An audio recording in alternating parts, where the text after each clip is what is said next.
ಎಲ್ಲರಿಗೂ ನಮಸ್ಕಾರ. ಜಸ್ವಿ ಕಿಚನ್ಗೆ ನಿಮಗೆಲ್ಲ ಸ್ವಾಗತ. ಅವರೆಕಾಳು ಸೀಸರ್ ಆಗಿರೋದ್ರಿಂದ ಅವರೆಕಾಳು ಉಪಯೋಗಿಸ್ಕೊಂಡು ಮತ್ತೊಂದು ರೆಸಿಪಿ ಮಾಡೋಣ.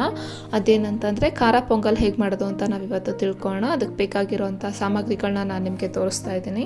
ಮೊದಲಿಗೆ ಅವರೇ ಬೇಳೆನ ತೊಗೊಂಡಿದ್ದೀನಿ. ಇದಕ್ಕೆ ಇಷ್ಟೇ ಕ್ವಾಂಟಿಟಿ ಅಂತ ಏನಿಲ್ಲ, ನೀವು ಎಷ್ಟು ಬೇಕಾದರೂ ಹಾಕ್ಕೋಬೋದು.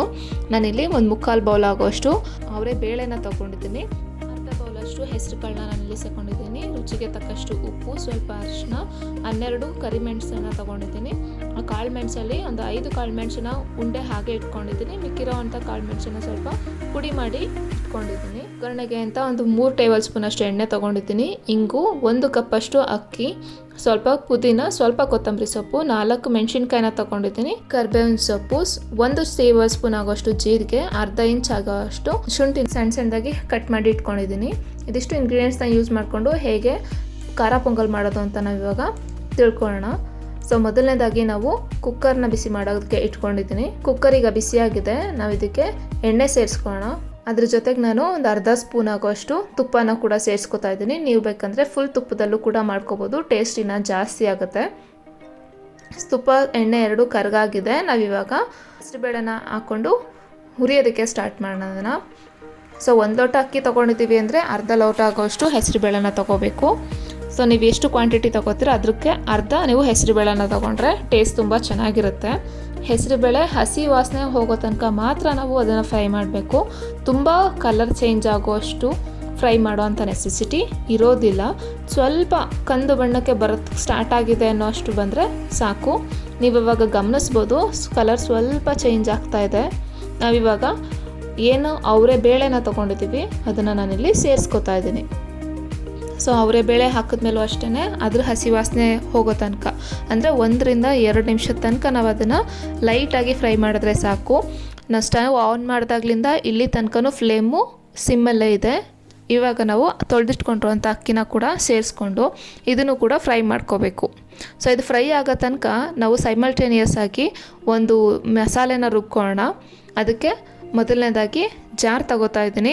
ಒಂದು ಮಿಕ್ಸಿ ಜಾರ್ಗೆ 4 ಮೆಣಸಿನ್ಕಾಯಿ ಹಾಕೋತಾ ಇದ್ದೀನಿ, ಸ್ವಲ್ಪ ಪುದೀನ, ಜೊತೆಗೆ ಸ್ವಲ್ಪ ಕೊತ್ತಂಬರಿ ಸೊಪ್ಪು.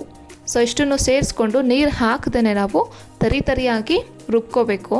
ಸೊ ಇವಾಗ ಅಕ್ಕಿನೂ ಕೂಡ ಹುರಿದಾಗಿದೆ, ಜೊತೆಗೆ ನಾವು ಮಿಶ್ರಣನ ಕೂಡ ರೆಡಿ ಮಾಡಿ ಇಟ್ಕೊಂಡಿದ್ದೀವಿ. ಸೊ ಇವಾಗ ನಾವು ಇದಕ್ಕೆ ನೀರು ಹಾಕೊಳ್ಳೋಣ. ಸೊ ಇಲ್ಲಿ ಪೊಂಗಲ್ ಮಾಡಬೇಕಾದ್ರೆ ಮೆಜರ್ಮೆಂಟ್ ಏನಂದರೆ 1 ಲೋಟ ಅಕ್ಕಿ ತೊಗೊಂಡಿದ್ದೀವಿ ಅಂದರೆ 3 ಕಪ್ಪಷ್ಟು ನೀರು. ಸೊ ಇಲ್ಲಿ ನಾನು 1 ಕಪ್ ಅಕ್ಕಿ ಹಾಕಿದ್ದೀನಿ, ಅದಕ್ಕೆ 3 ಲೋಟ. ಅರ್ಧ ಕಪ್ಪಷ್ಟು ಹೆಸರುಬೇಳೆ ಹಾಕಿದ್ದೀನಿ, ಅದಕ್ಕೆ 1.5 ಲೋಟ ನೀರು. ಟೋಟಲಾಗಿ 4.25 ಲೋಟ ನೀರು ಹಾಕಬೇಕು. 4.25 ಕಪ್ ನೀರು ಹಾಕಬೇಕು. ಈಗ 4 ಕಪ್ ನೀರು ಹಾಕ್ಕೊಂಡಿದ್ದೀನಿ. ಜೊತೆಗೆ ಇನ್ನು ಅರ್ಧ ಕಪ್ ಏನು ನೀರಿದೆ ಅದನ್ನು ಮಿಕ್ಸಿ ಜಾರಲ್ಲಿರುವಂಥ ಮಿಶ್ರಣಕ್ಕೆ ಸೇರಿಸಿ ಹಾಕ್ಕೋತಾ ಇದ್ದೀನಿ. ಟೋಟಲಾಗಿ 4.25 ಕಪ್ ನೀರನ್ನು ನಾನು ಹಾಕಿದ್ದೀನಿ. ಇವಾಗ ನಾನು ಶುಂಠಿ ಏನು ಹೆಚ್ಚಿಟ್ಕೊಂಡಿದ್ದೆ ಅದನ್ನು ಕೂಡ ಸೇರಿಸ್ಕೊಂಡಿದ್ದೀನಿ. ಇದು ಒಂದು ಚೆನ್ನಾಗಿ ಕುದಿ ಬರಬೇಕು. ಅಲ್ಲಿ ತನಕ ನಾವು ಒಂದು ಮಿಕ್ಸ್ ಮಾಡ್ಕೊಳ್ಳೋಣ. ಮಿಕ್ಸ್ ಮಾಡಿ ಆದಮೇಲೆ ಕಂಪ್ಲೀಟಾಗಿ ಕುದಿ ಬರಬೇಕು. ಚೆನ್ನಾಗಿ ಮಿಕ್ಸ್ ಮಾಡಿ ಆದಮೇಲೆ ನಾವು ರುಚಿಗೆ ತಕ್ಕಷ್ಟು ಉಪ್ಪನ್ನು ಸೇರಿಸ್ಕೊತಾ ಇದ್ದೀವಿ. ನೀರು ಕುದಿ ಬರಬೇಕು. ಇದಕ್ಕೆ ಮಧ್ಯದಲ್ಲಿ ನಾವು ಚಿಟಿಕೆ ಆಗೋಷ್ಟು ಅರಿಶಿನ ಪುಡಿನ ಹಾಕೋತಾ ಇದ್ದೀವಿ. ತುಂಬ ಅರಿಶಿನ ಹಾಕಬೇಡಿ, ಕಹಿ ಆಗಿಬಿಡುತ್ತೆ. 1 ಪಿಂಚ್ ಆಗೋಷ್ಟು ಹಾಕ್ಕೊಂಡ್ರೆ ಸಾಕು. ಅದನ್ನು ಕೂಡ ನಾವು ಮಿಕ್ಸ್ ಮಾಡ್ಕೋಬೇಕು. ಸೊ ಇವಾಗ ಕುದಿಯೋದಕ್ಕೆ ಚೆನ್ನಾಗಿ ಸ್ಟಾರ್ಟ್ ಆಗಿದೆ. ಇವಾಗ ಮಿಕ್ಸ್ ಮಾಡಿಕೊಂಡು ಕುಕ್ಕರ್ ಕ್ಲೋಸ್ ಮಾಡಿ 2 ವಿಷಲನ್ನು ನಾವು ಕೂಗಿಸ್ಕೊಳ್ಳೋಣ. ಸೊ ಈ ಕುಕ್ಕರ್ ಕೂಗಿದೆ, ಅಲ್ಲಿ ತನಕ ನಾವು ಒಗ್ಗರಣೆನ ರೆಡಿ ಮಾಡ್ಕೊಳ್ಳೋಣ. ಮೊದಲಿಗೆ ಒಂದು ಚಿಕ್ಕ ಬಾಣಲಿ ಇಟ್ಕೊಂಡಿದ್ದೀನಿ. ಅದಕ್ಕೆ ನಾನೀಗ ಮಿಕ್ಕಿರೋಂಥ ಎಣ್ಣೆನ ಹಾಕೋತಾ ಇದ್ದೀನಿ. ಎಣ್ಣೆ ಬಿಸಿ ಆದಮೇಲೆ ಜೀರಿಗೆ ಹಾಕೋತಾ ಇದ್ದೀನಿ, ಜೊತೆಗೆ ಕಾಳು ಮೆಣಸು, ಇಂಗು. ಸ್ಟವ್ ಆಫ್ ಮಾಡಿ ಕರಿಬೇವಿನ ಸೊಪ್ಪನ್ನು ಸೇರಿಸ್ಕೊಂಡಿದ್ದೀನಿ. ಸ್ಟವ್ ಆಫ್ ಮಾಡೋದ್ರಿಂದ ಕರಿಬೇವಿನ ಸೊಪ್ಪು ಮತ್ತು ಒಗ್ಗರಣೆ ಸೀದೋಗೋದು ತಪ್ಪುತ್ತೆ. ಕುಕ್ಕರ್ ಕೂಡ ಆರಿದೆ. ನಾನು ಇವಾಗ ಕುಕ್ಕರ್ ಓಪನ್ ಮಾಡ್ತಾ ಇದ್ದೀನಿ. ನೀವು ನೋಡ್ಬೋದು ತುಂಬ ಚೆನ್ನಾಗಿ ಬೆಂದಿದೆ. ಇವಾಗ ನಾವು ಮಾಡ್ಕೊಂಡಿರೋಂಥ ಒಗ್ಗರಣೆನ ಸೇರಿಸ್ಕೊಡ್ತಾ ಇದ್ದೀನಿ. ಸೊ ಒಗ್ಗರಣೆ ಸೇರಿಸಿದ್ಮೇಲೆ ಚೆನ್ನಾಗಿ ಇದನ್ನ ಮಿಕ್ಸ್ ಮಾಡ್ಕೋಬೇಕು. ನೀವು ನೋಡ್ತಾ ಇರ್ಬೋದು ಸ್ವಲ್ಪ ಗಟ್ಟಿಯಾಗಿದೆ ನಾವು ಮಾಡಿರೋದು.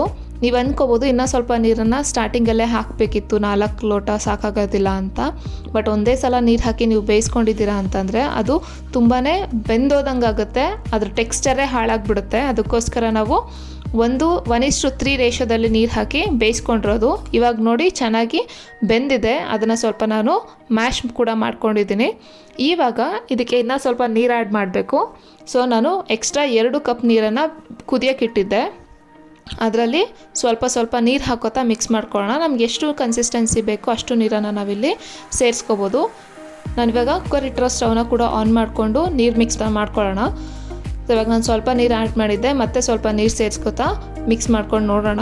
ತಣಿತಾ ಹೋದಂತೆ ತುಂಬ ಗಟ್ಟಿ ಆಗ್ತಾ ಹೋಗುತ್ತೆ. ಅದಕ್ಕೆ ಸ್ವಲ್ಪ ತೆಳುವಾಗಿಯೇ ನಾವು ಪೊಂಗಲನ್ನು ರೆಡಿ ಮಾಡ್ಕೋಬೇಕು. ಇವಾಗ ನಾವು ಮತ್ತೆ ನೀರು ಆ್ಯಡ್ ಮಾಡಿ ಮಿಕ್ಸ್ ಮಾಡ್ತಾ ಇದ್ದೀವಿ. ಟೋಟಲಾಗಿ ನಾವೀಗ 6.5 ಕಪ್ ನೀರನ್ನು ನಾವಿಲ್ಲಿ ಸೇರಿಸ್ಕೊಂಡಾಗುತ್ತೆ. ನಾವು ಫಸ್ಟ್ ಕುಕ್ಕರ್ ಇಡಬೇಕಾದ್ರೆ 4.5 ಕಪ್ ನೀರು ಹಾಕಿದ್ವಿ. ಇವಾಗ 2 ಕಪ್ ನೀರನ್ನು ಕುದಿಸಿ ಅದನ್ನು ಆ್ಯಡ್ ಮಾಡಿದ್ದೀನಿ. ಟೋಟಲಾಗಿ 6.5 ಕಪ್ ನೀರನ್ನು ನಾವಿಲ್ಲಿ ಯೂಸ್ ಮಾಡಿದ್ದೀವಿ. ಒಟ್ಟಿಗೆ 6.5 ಕಪ್ ಹಾಕಿ ನೀವು ಕುಕ್ಕರ್ ವಿಷಲ್ ತೊಗೋಬೇಡಿ, ಅದು ಟೆಕ್ಸ್ಚರೇ ಚೇಂಜ್ ಆಗಿಬಿಡುತ್ತೆ. ನೋಡಿ, ಇವಾಗಿರೋ ಕನ್ಸಿಸ್ಟೆನ್ಸಿ ಸರಿಯಾಗಿರುತ್ತೆ. ಬಟ್ ಇದು ಇನ್ನೂ ಕಂಪ್ಲೀಟಾಗಿ ಕೂಲ್ ಆಗಿದೆ ಅಂದರೆ ಮತ್ತೆ ಇದು ಗಟ್ಟಿಯಾಗುತ್ತೆ. ಅದಕ್ಕೋಸ್ಕರ ಇನ್ನೊಂದು ಸ್ವಲ್ಪ ನೀರನ್ನು ಹಾಕೋತಾ ಇದ್ದೀನಿ. ಸೊ ಇದಾಗಿದೆ. ಇವಾಗ ಕಂಪ್ಲೀಟಾಗಿ ಕುದಿ ಬಂದಿದೆ ನೋಡಿ, ಚೆನ್ನಾಗಿ ಕುದೀತಾ ಇದೆ. ಇದಾಗಿದೆ. ಇವಾಗ ನಾವು ಸ್ಟವ್ನ ಆಫ್ ಮಾಡ್ಕೊಳ್ಳೋಣ. ಸೊ ಇವಾಗ ಬಿಸಿ ಬಿಸಿಯಾಗಿರುವಂತಹ ಅವರೆಬೇಳೆ ಖಾರ ಪೊಂಗಲ್ ರೆಡಿಯಾಗಿದೆ.